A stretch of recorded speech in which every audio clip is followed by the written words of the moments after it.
My father was used to go to the first Gracie Academy in Rio, in the city center, when it first started. That was 1,000 years ago, and he used to take me there when I was a kid. So I just grew up in this environment. You know, I think he liked it so much that he wanted to get me involved with it. So I just got into it, and I liked it, and I've been doing it ever since. Because my father used to train at the academy, they had, it was run by Hélio Gracie, but it had different teachers. They had Carson Gracie, Viju, and my father was a student of Joao Alberto Barreto. So my first teacher was Joao Alberto Barreto many, many years ago. And then I went to, because he closed down his academy and started doing other things related to football, psychology in football and stuff like that. So I went to study with Rolles, and it made just, it was probably one of the best decisions I ever took in my life. And I ended up marrying his sister, and we were friends and used to hang out together, whatever. And I used to be in the academy all day long, and Jiu-Jitsu has been everything to me. Obviously, as you get older, you start to reduce a little bit because the pressure is big. I saw the evolution of a martial art that a family, you know, created and tried to do such a good job, and it got really big in Brazil, and all of a sudden it just blew out worldwide. And I think that we that saw all this coming and upgrowing and all that,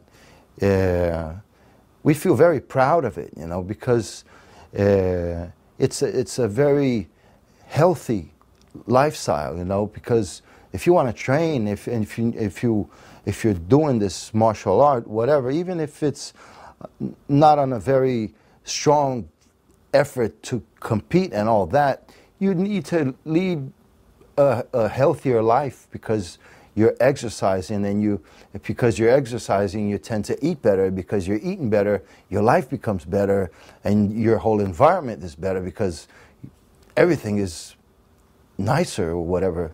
And in the 80s, when we saw it, you know, the UFC, and then I was invited by Carlos Gracie to open an academy in Tokyo, and that was back in '97.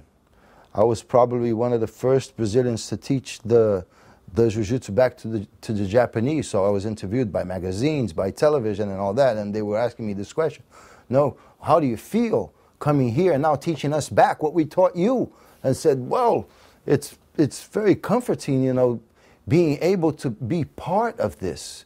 You know, even if it's just a little bit, a little fraction of something so big that the youth and all these boys are made the sport so well known worldwide, and it makes me feel very proud to be a part of this, you know, and to have been part of such a great family that the Gracie is, you know, so big and so sportive, you know."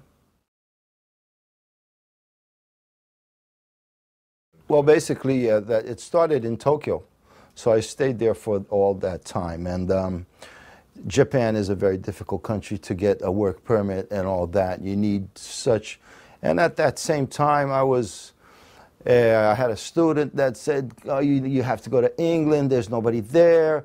Please come." So I ended up in London. So I went from one island to the other. And, well,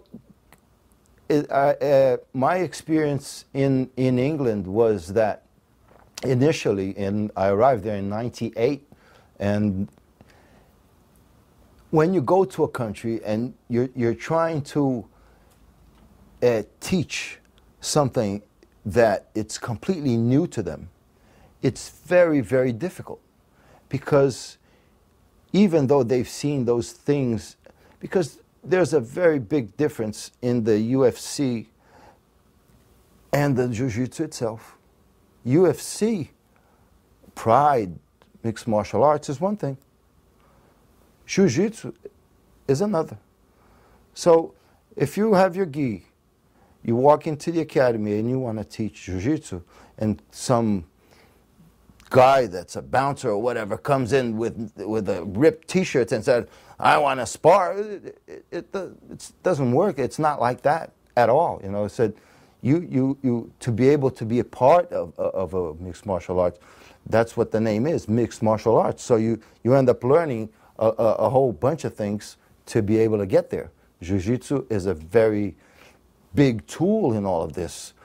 We learned about this because all the other martial arts are learning Jiu-Jitsu to be able to compete with us. Huh? And I ended up in a country that had no knowledge whatsoever of grappling. So I ended up teaching in small cities. I used to work all day long from Sunday to Sunday to Sunday to Sunday. That was year in, year out. And the age is not that helpful at this time of the year, this time of life, you know, and some situations that you end up getting involved and people don't know, you end up giving a seminar for 20 guys and you arrive there, oh, where are we going to do this? Well, right here. Said, but where? There's a canvas on the floor. Well, yeah, that's where we train. Said, all right, so what do we do with the takedowns and stuff like that? Oh, don't matter, all right. Oh, you can't do that, you know, it doesn't work that way. So it took me time and a lot of effort and a lot of hard work. People sometimes don't imagine what it is. You know, my son and Braulio that are there in England and other guys that are there now, they already had it. I gave them everything already done. All the hard work was done. Now it's yours too, because I didn't make one penny out of nothing. I'm not complaining about this. It's just a circumstance that I'm figuring now they have their own academies, they give seminars, everything is more organized and all that, but till then, nothing. So it took me years to build this all up. And now it's there to take it from there now.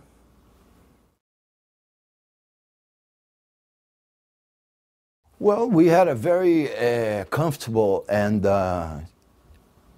friendly environment between us.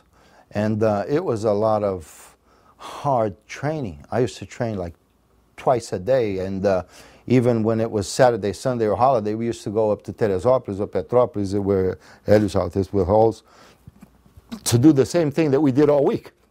Oh, let's go for a weekend up there. Okay, don't forget to take a gi. So, or even if we didn't bring it, they would have a gi there for us. So no matter what we do, no matter where we went, it was always jiu-jitsu, jiu-jitsu, jiu-jitsu, jiu-jitsu, training, training, training, and competing. But the competitions at that time were like in a suburb in the middle of nowhere, you know. And we used to hang out, so I arrived there at 9 o'clock in the morning, zinc roof, 50 degrees in there. We used to wait till 8 o'clock at night for a fight, whatever. And, you know, it was the building of the structure that today is present.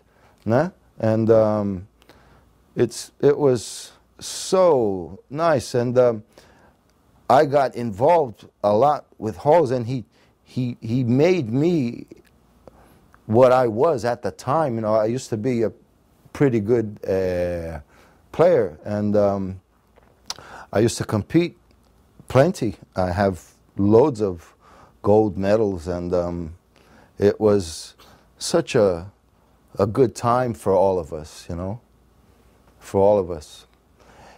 It was a time, one of my first competitions, we used to have an internal competition in the academy to select the guys that were going to compete and represent the Gracie Academy. Because all of us were as one. Carson Gracie, Halls Gracie, Hélio, was all one bunch, got together, select the guys, and put them in the championship. Later on, Carson got his team out, and then Halls still had a link with Hélio, but later on, each one had his own club represented because the students, they had more students competing and all that, and things just grown. Oh, my English, that was bad.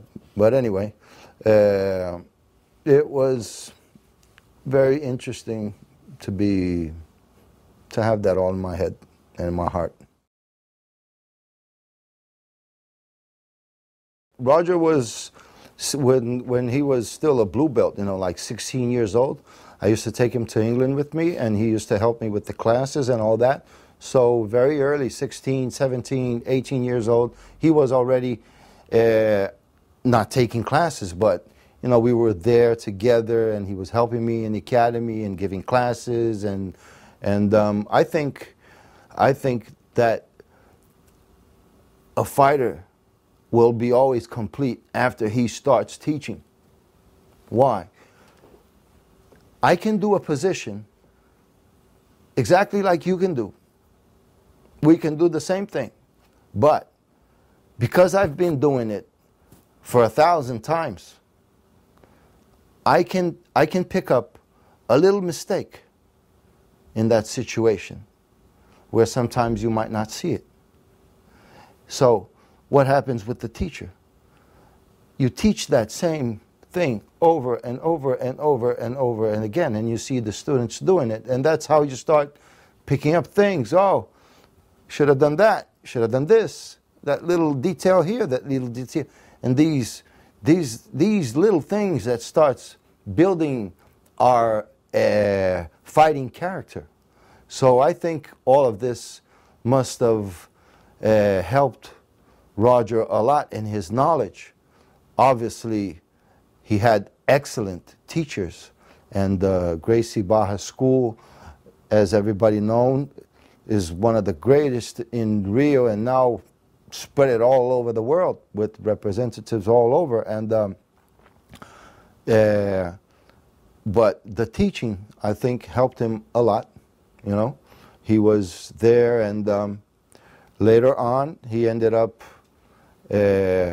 actually taking over the entire situation in London, maybe 2 years ago or something.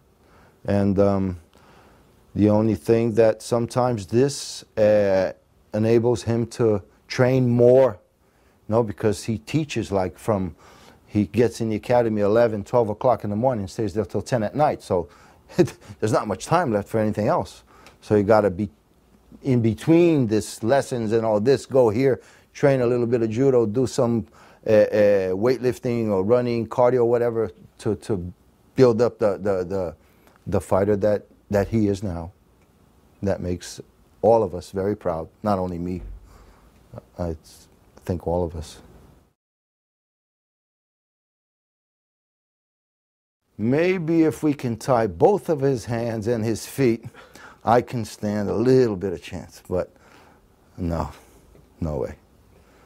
I try to survive sometimes. Last week we were just fooling around, and he threw that little body of his on top of my leg, sprained my ankle so bad that it was like I had a football on my ankle, taking anti-inflammatories for 5 days. And there's this other time that we were fooling around in the living room, and he got me in a wrist lock, and he broke my wrist. We were just fooling around with each other.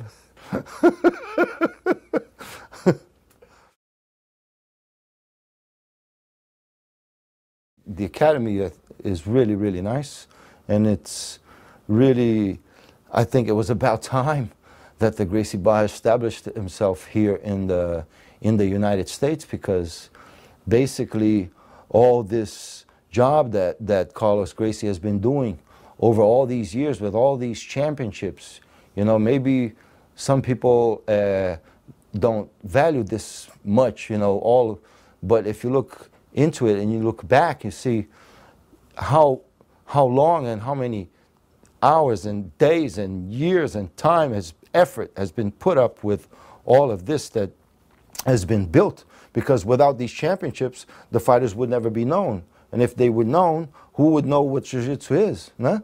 And now that he's established himself here, I think it's a really big, solid step. And I hope everything really goes firmly from here on.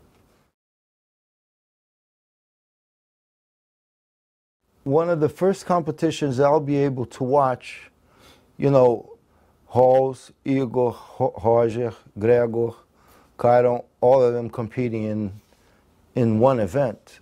And I'm really, really looking forward to that, you know, because I seen these boys be born. When I met Rolles, Rollezinho was in his mom's belly. I think it wasn't even in the belly yet. So, and now they're twice my size and really out there and, you know, well known, and just by hanging out with them and being here for these days, it's so nice, you know. It makes me feel very proud to be part of all this, and I feel very, very grateful. Very, very grateful to be alive and be able to see this, you know.